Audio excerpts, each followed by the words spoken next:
পুরা খালি যাত্রী নামাইতেছে আর মার ভিতরে নামাইতেছে। এইখানে এই ফ্লাইওভারের কাজগুলো আজকে ধরে নেই, অনেক দিন হয়েছে ধরছে, এখন পর্যন্ত ফ্লাইওভারের কাজটা শেষই হইতেছে। কাজ ধরলে যে মানুষ একটা ভোগান্তির ভিতরে থাকে, পুরো জ্যাম ট্যাম লাগায় পুরো বিনাশ।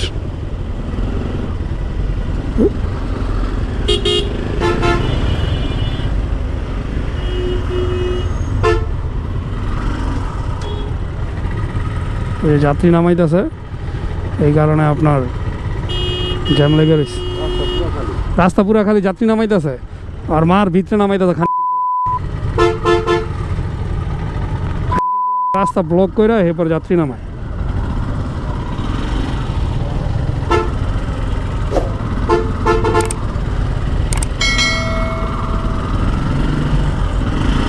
মনটা চাইতেছে যাইয়া, এটি দেখানোর লোক নাই ভাই।